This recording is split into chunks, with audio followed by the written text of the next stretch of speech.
Hello, everyone, and welcome to Pause for Pedagogy, a conversation with Martinella Dryburgh on creating placemaking and the relational leadership model with the International Leadership Association.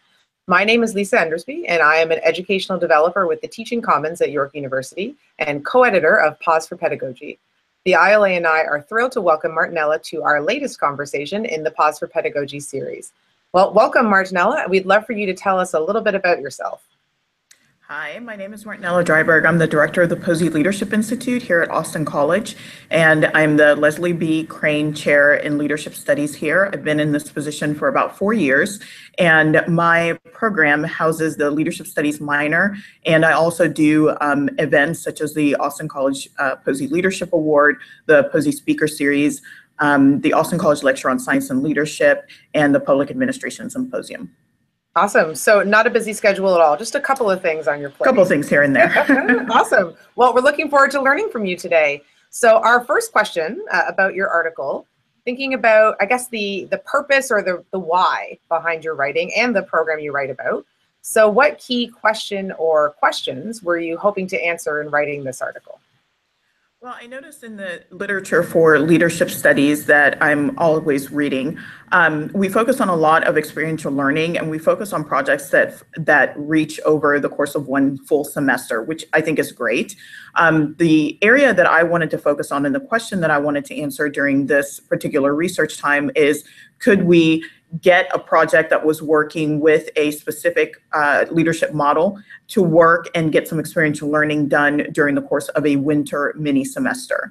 And for us, because we have a Jan term, which is 3 weeks in January before spring semester starts officially in February, we have this time to really concentrate and take a deep dive into one project and one specific relational leadership model, which for us was the relational leadership model, to get some leadership training for students who normally maybe wouldn't come through the specific leadership studies minor just because they don't have time to fit it into their schedule, but they do want to step outside their comfort zone and learn some kind of leadership training. Awesome. And that deep dive is really exciting. I know we've talked a lot about workshops or one-off seminars where leadership is introduced and talked about, but not necessarily to this real level of experiential education where students get breadth and depth, which is pretty exciting. Right. Awesome. So speaking of breadth and depth and the actual practice of doing that, can you tell us more about the practice or pedagogy you discuss in the article? Where did the idea or need for this work come from? Well, the need for this work and the idea really came from the city of Sherman. They were co-partners and very supportive of this project. So the city of Sherman is looking to apply as a designated cultural arts district, which is a designation that you earn through the Texas Commission on the Arts. And what they wanted to do is to figure out a way to make a cultural arts district that was more 21st century. So we decided to do a needs assessment basically for them, where the students went out and interviewed key people in the Sherman arts and culture community. And what we found is that working with the relational leadership model, arts and culture is really all about relationships, and building an arts and culture district is about getting people together, such as businesses that display art or they pay for art across the city, public art that is supported by the government, individual artists, as well as community organizations such as the symphony orchestra or the community players. So putting all of those people together is a way to build relationships to get this cultural arts district to work. So what we decided is to focus on 3 areas of the relational leadership model, meaning that when we're talking about inclusiveness and being inclusive is how do you get all of these different key pieces to work together to build one cultural arts district, meaning not just the community players and the symphony orchestra, but also more modern artists that are doing things like black box theater kind of productions, more public art that needs to be created and installed and will be in the public for the next 10 to 15 years. Individual artists, like I said, as well as culture champions, for example, the Hispanic community, the African American community, and those kind of different entities. We also have a growing Asian Burmese community, so how to get them involved. So that's what we mean by inclusion. And we also focus on empowerment and getting people who may have felt like they weren't as included previously in arts and culture events on how they would like to see a 21st century arts and culture community grow here in Sherman. So inclusivity and empowerment and purposeful. How do you build an arts and culture district that is purposeful into what it wants to do, which is really provide a sense of community for the people here in the Sherman and the Texoma area. And by Texoma, I mean North Texas, Southern Oklahoma area, but also how to make everyone feel a certain sense of civic pride with what's going on in the community. So we decided to focus on those three areas of the relational leadership model because those seem like the most important key areas of what the students were trying to do with this needs assessment. Awesome. And those are some really big and important words and really big, important concepts. So, which leads me, I think, quite nicely into our next question, thinking about those big concepts and terms and goals for your students to the level of learning outcomes. So what were your learning outcomes for this practice or pedagogy? And how did you assess whether these outcomes were met?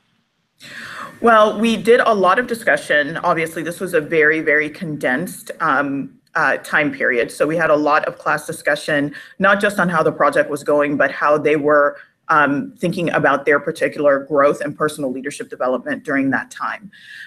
So we also had some online questions that focused on all three of the areas that we wanted to focus on. For example, how do they see a 21st century arts and culture district being inclusive, and how can they take those lessons and make inclusive environments in places where they want to be leaders.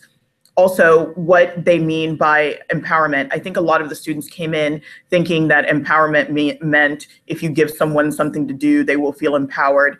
And they really came away with a very different view of empowerment, meaning that a lot of these groups that were having their own arts and culture events, they want to feel like they want to have a seat at the table. They want to feel like they have a say in the arts and culture calendar and the events that are happening throughout the community. And of course, purposeful. And what is the purpose of this particular arts and culture community beyond just the economic gains, but also, like I said, the civic pride? Well, what is the purpose of what you want to do when you get into leadership positions? Do you just want to be student assembly president just for the title of student assembly president? But what is the purpose? What do you want to do? What do you want to gain? What do you want to achieve? So I think that bringing it down to not just the level of the needs assessment, but extending it into how do you see yourself putting this into practice when you get into leadership positions was really, really key for a lot of the students. Yeah, and I love that you're talking about this notion of empowerment. It's an important term, but sometimes I think overlooked in this concept of leadership, particularly for students, that idea of I'm going to do something as a leader and I'm going to give something and I'm going to lead, really. And especially with that idea of the relational leadership model that you're talking about, I think that's so key and so important. And I'm so thrilled to hear that that's such an integral portion of what you're doing. It's not just leading, like you said, for a resume builder, but there's actually people on the other side of that leadership equation. Right. Especially because there are times when, things have been very fractured here. Arts and culture used to mean, for a lot of people, it means the symphony orchestra doing classical music, and it means that the community players are doing, musicals that everyone knows, like Oklahoma and Annie Get Your Gun and things like that. And it doesn't include newer things like Avenue Q or the Book of Mormon or things that are much more modern. And it may also not include as much as people think. Let's say the African American community may want more R&B or jazz or gospel, or the Hispanic Heritage Festival, which was its own thing. Maybe they want to be included in Arts Fest. And that just means, not telling people, well, the Hispanic Heritage community now needs to be part of Arts Fest, period. It's asking, would you like to be a part of Arts Fest? How would that work? What do you envision seeing as, you being a part of this greater arts and culture community? So I think that was one of the biggest key understandings for a lot of students, is that you just need to empowering people by asking them, what do you want? What can you bring to the table? How can we work together to make something happen? Yeah, what a great call to action and a great message. That's got to be on a report title somewhere, or maybe on a poster somewhere. That's There you awesome. go. So you've done obviously a lot of great work already, but we always like to ask in this series, where do you see future research or writing or practice headed in this area? What will you be writing and or doing next? I hope that we are working with more projects that are in this kind of winter mini semester or spring mini semester type of format that are much more concentrated and that provide a lot more depth, especially, like I said, for some students that may not have the full semester or all of the 4 years to do a leadership studies, full program, or they have a scholarship, but they don't have, the time to do all the work that goes into that scholarship. So I would love to have that. My next project is I recently got an ALE mini grant to look at inclusivity and a needs assessment for the Chin community that is here in Sherman. We have a growing population of Chin community members that are fleeing Burma, and we have a Tyson food plant that is here. So a lot of them are getting jobs in the Tyson food plant. But again, being more inclusive is a lot of times they don't speak the language and they're using the Chin Baptist Church as a hub. So our question is, what are the most basic needs that they need when they get here, and how can we get those needs to them? So we'll be working with a translator. We've gotten the ALE mini grant, and Tyson Foods is going to be supportive of that also. So that's going to be the next project that I'm working on, a little bit more inclusivity here. Yeah, but awesome to again model community integration, community focused, and very much modeling your relational leadership model. Exciting. Yeah. Well, Martinella, that's the end of my formal series of questions. Is there anything else you wanted to add or share with our colleagues? Definitely. I think that it would be wrong of me to say that I did all of this by myself. My colleague that I worked with here on campus, her name is Carrie Wacker, and she's the director for the Center for Community and Regional Development. She's a longtime Sherman resident, and she was a former mayor of Sherman a few years ago. So, of course, a lot of this couldn't have been done without her because she knew the key people that we needed to interview. She was working really hard the semester before to set up the interview while I was doing the class side of it. So without her, none of this would have happened because we wouldn't have known who exactly to interview.